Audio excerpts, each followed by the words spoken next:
Shalom, terpujilah Tuhan kita, Tuhan baik bagi setiap kita. Hari ini kita ada semua karena kebaikan Tuhan. Sebab kesukaan yang besar telah Tuhan nyatakan atas setiap kita. Haleluya!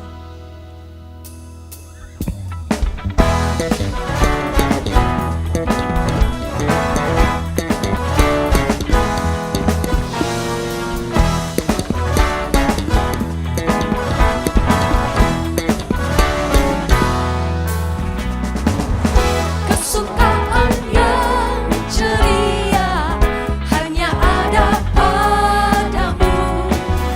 Kalik alam yang setia, pohon suka yang teguh.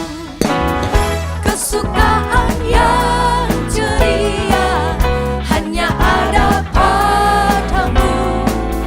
Kalik alam yang setia, pohon suka yang terangmu menembuskan hati, mengenyangkan awankan. Yang mencari mendapati, dalam Dikau tak kekal.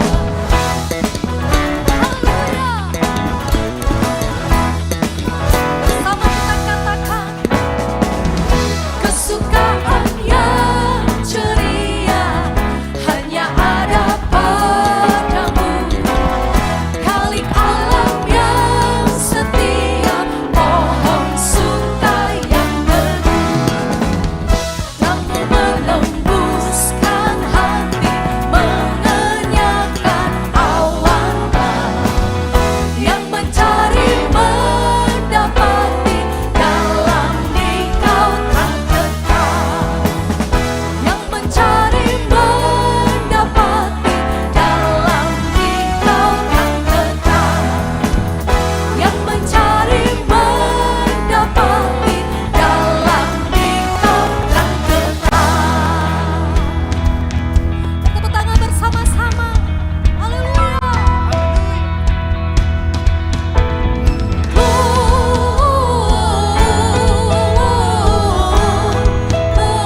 Gloria, muliakan Tuhan.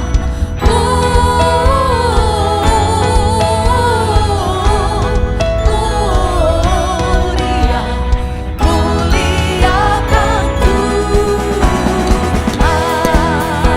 Gloria, gloria, Gloria, muliakan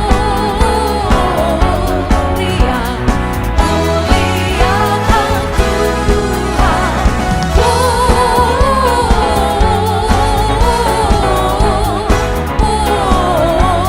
Gloria,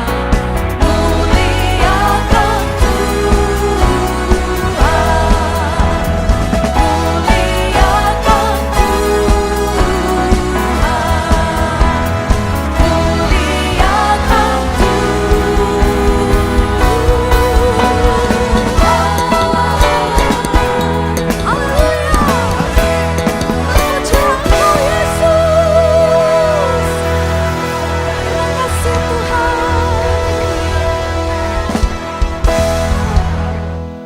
Kami bersyukur ya Bapa buat semua kasih dan setiamu bagi setiap kami. Sebab Engkaulah segala-galanya dalam hidup kami. Terima kasih Yesus. Firman jadi manusia, diam di antara kita. Ada hidup terang bagi manusia, Engkau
semua kebaikan dan kemurahan-Mu ya Tuhan. Engkau baik bagi setiap kami Yesus. Kami ingin mendengarkan firman-Mu ya Allah. Kami membuka hati dan pikiran kami menyambut kebenaran firman-Mu. Di dalam nama Yesus. Haleluya. Amin. Saat ini kita akan mendengarkan firman Tuhan yang akan disampaikan oleh pembina rohani Pendeta Dr. Insinyur Niko Natoroharjo, Gembala Jemaat Induk GBI Gatot Subroto. Selamat mendengarkan, Tuhan Yesus memberkati.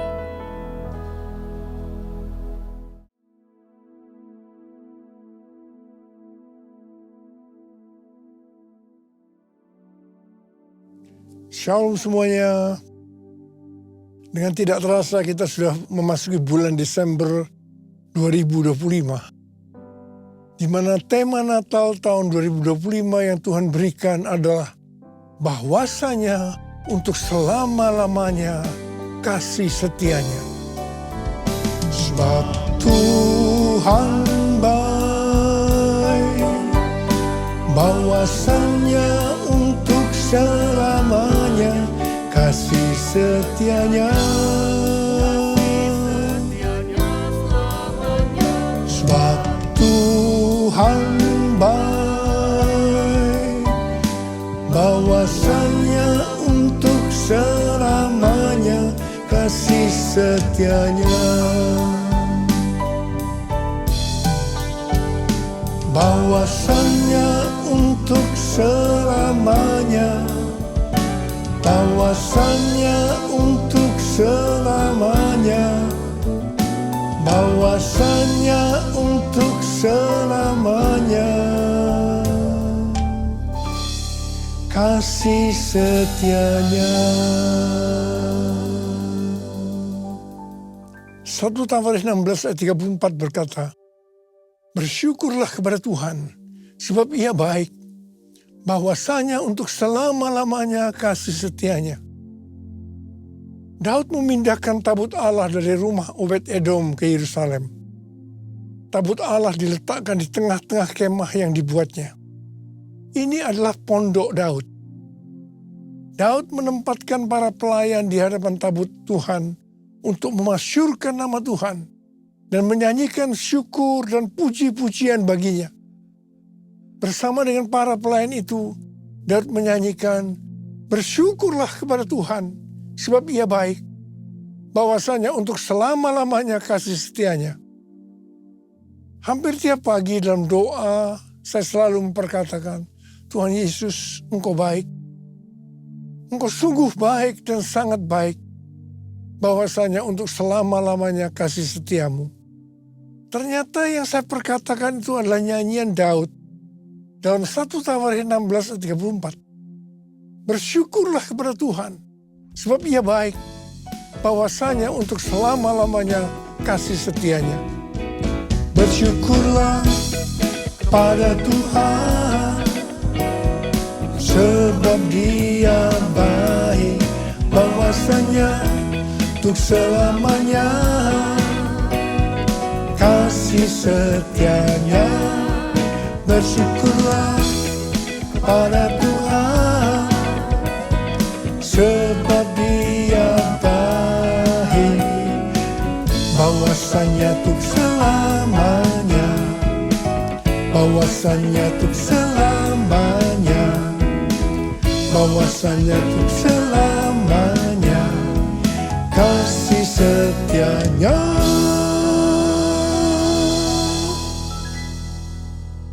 Di sini Daud bersama-sama dengan orang banyak mendeklarasikan kebaikan Tuhan. Sementara doa pribadi Daud kepada Tuhan biasanya memakai kata-kata kasih setiamu. Seperti yang saya ucapkan kepada Tuhan. Dalam perjanjian lama, kasih setia chesed memiliki arti rahmat, belas kasihan, dan kesetiaan. Dalam perjanjian baru, padanan kata chesed adalah eleos, yang artinya rahmat atau belas kasihan. Menjelang kelahiran Yesus, Maria bernyanyi, dan rahmat-Nya turun-temurun atas orang yang takut akan Dia. Bagaimana kasih setia Tuhan ini dinyatakan? Lanjutan nyanyian Daud dalam 1 Tawarikh 16 ayat 35 berkata, "Selamatkanlah kami ya Tuhan Allah, penyelamat kami." Jadi kasih setianya dinyatakan lewat keselamatan yang Ia berikan. Dalam perayaan Natal ini, kita dapat sungguh-sungguh merasakan kasih setianya lewat kelahiran Juru Selamat Yesus Sang Mesias. Yesus lahir dalam dunia untuk menyelamatkan umat manusia. Betapa besar kasih-Mu Allahku, sehingga Kau berikan Yesus padaku, supaya aku tidak binasa, melainkan beroleh hidup yang kekal. Ku sembah Kau, ku sembah Kau, Engkau yang layak untuk ku sembah. Ku sembah Kau, ku sembah Kau, Engkau yang layak untuk ku sembah. Tuhan Yesus berkata dalam Yohanes 3 ayat 16, "Karena begitu besar kasih Allah akan dunia ini, sehingga Ia telah mengaruniakan anaknya yang tunggal, supaya setiap orang yang percaya kepada yang tidak binasa, melainkan beroleh hidup yang kekal." Ada apa dengan manusia sehingga Tuhan Yesus harus datang ke dalam dunia ini? Alkitab katakan, semua orang telah berbuat dosa dan telah kehilangan kemuliaan Allah. Upah dosa adalah maut, mati, tempatnya di neraka. Neraka adalah tempat yang sangat mengerikan.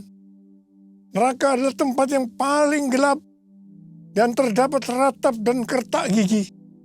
Neraka adalah tempat di mana api tidak pernah padam dan ulat bangkai tidak mati. Neraka adalah tempat penyiksaan oleh api dan belerang. Karena itu, jangan sampai masuk neraka. Untuk itulah Tuhan Yesus datang ke dalam dunia untuk membebaskan kita dari hukuman kekal selama-lamanya dalam neraka. Bagaimana cara Tuhan Yesus menyelamatkan umat manusia?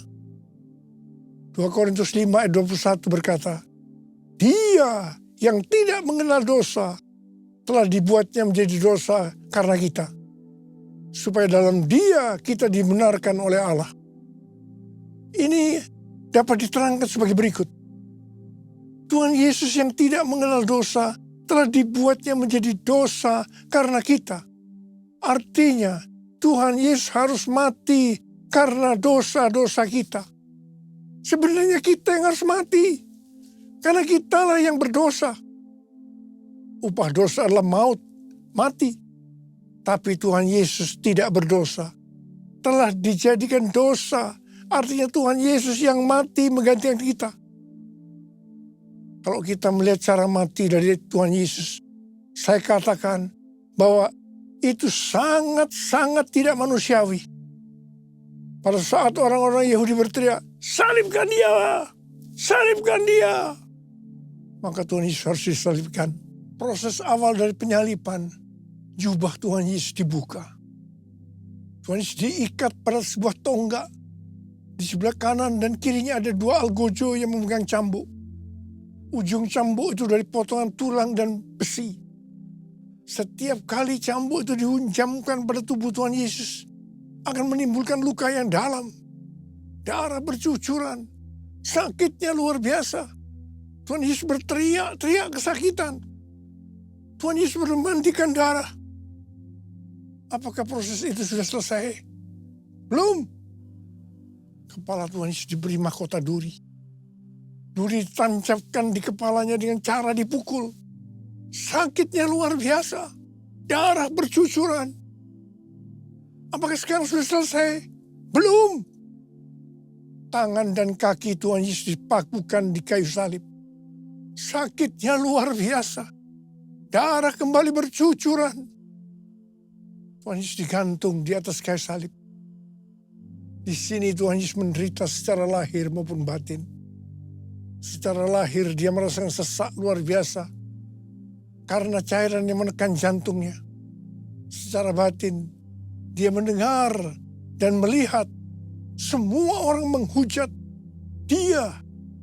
Termasuk salah satu penjahat yang ada di sebelahnya. Pada akhirnya setelah Tuhan Yesus berseru, sudah selesai. It is finished. Kepadamulah nyawaku kuserahkan. Tuhan Yesus mati.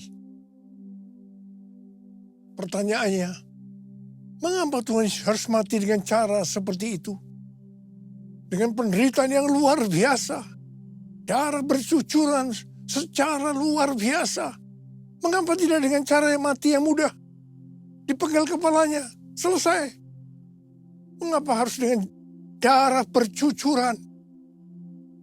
Alkitab katakan, tanpa penumpahan darah. Tanpa penumpahan darah, tidak ada pengampunan dosa. Untuk mengampuni dosa saudara. Dosa saudara. Dosa kita semua. Tuhan Yesus harus mati dengan cara demikian. Selain itu, apalagi yang Alkitab katakan dengan cara mati Tuhan Yesus yang seperti itu. Yang pertama, penyakit kitalah yang ditanggungnya. Yang kedua, penderitaan kita yang dipikulnya.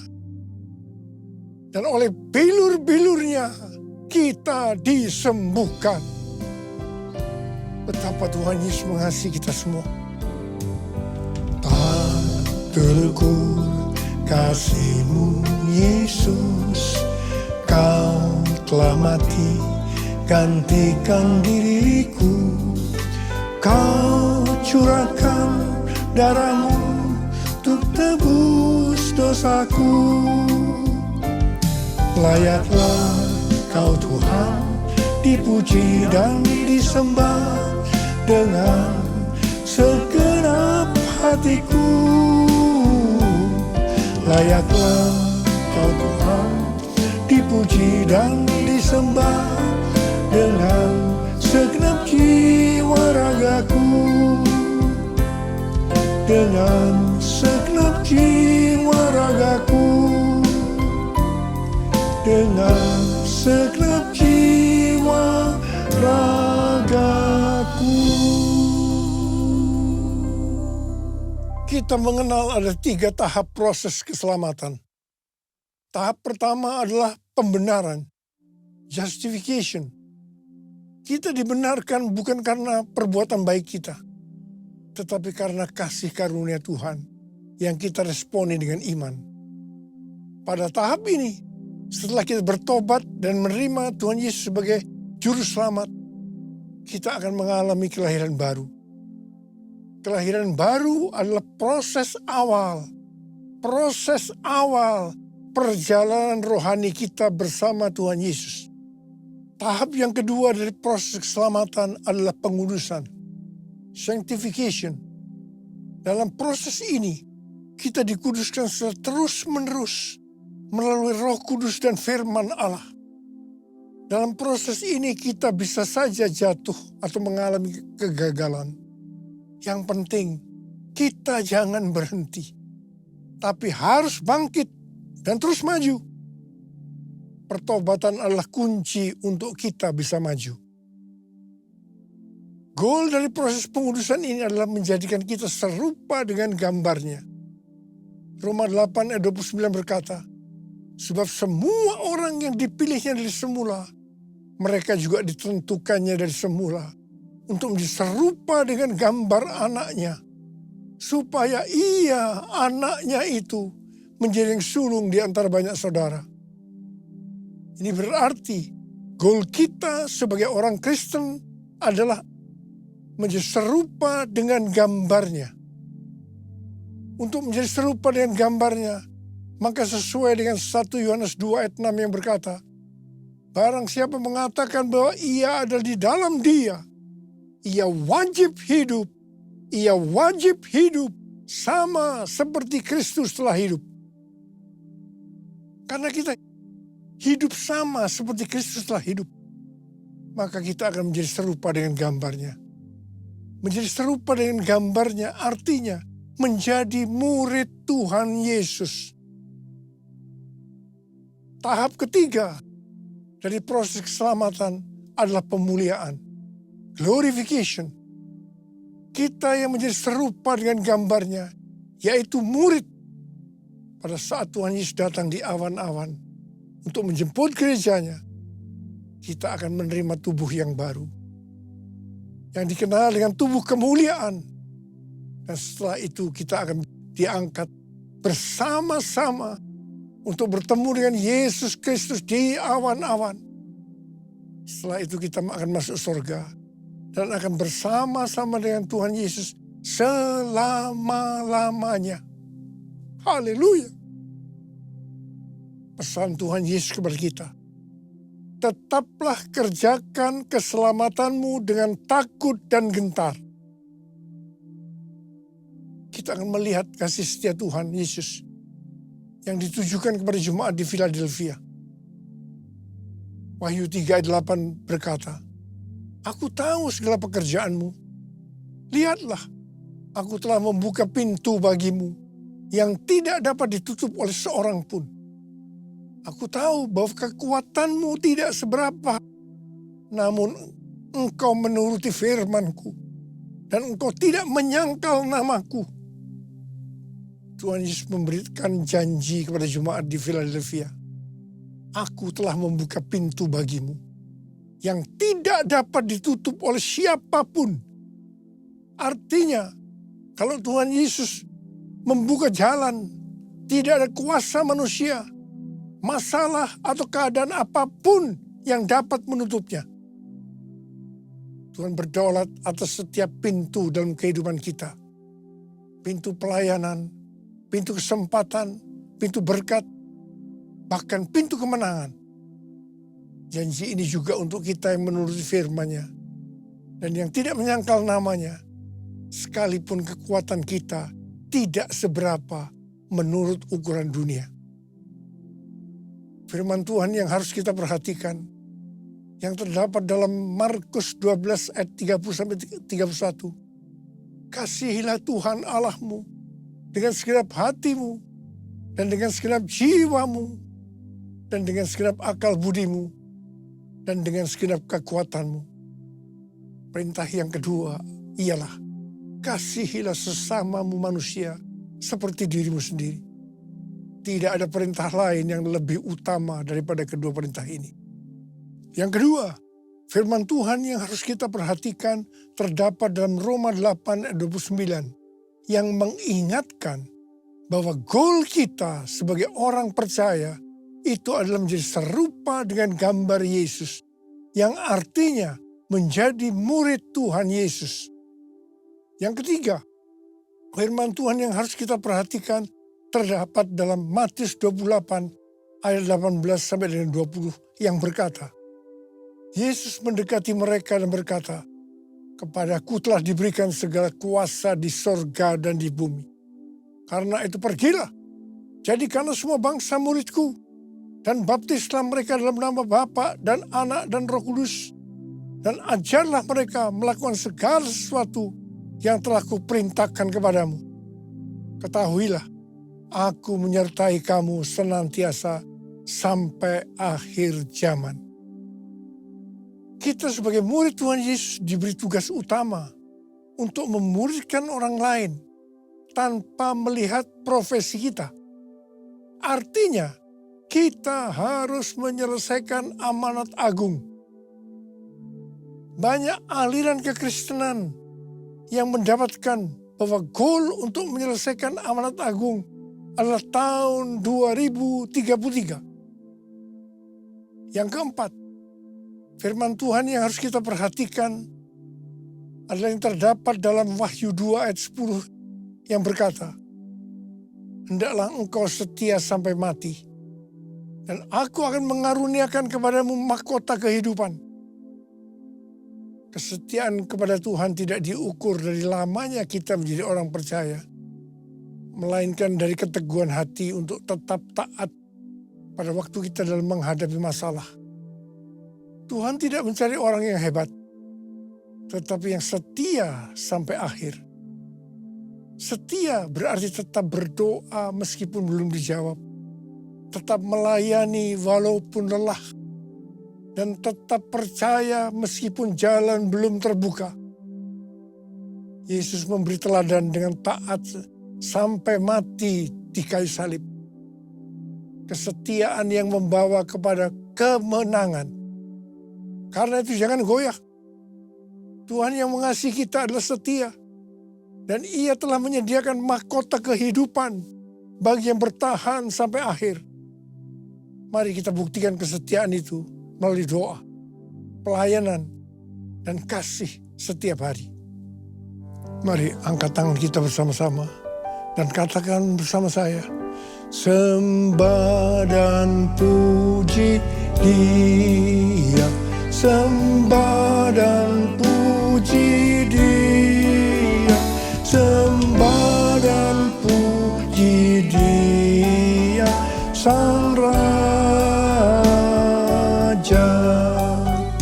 Sembah dan puji Dia, sembah dan puji Dia, sembah dan puji Dia, Sang Raja. Mari kita berbersatu.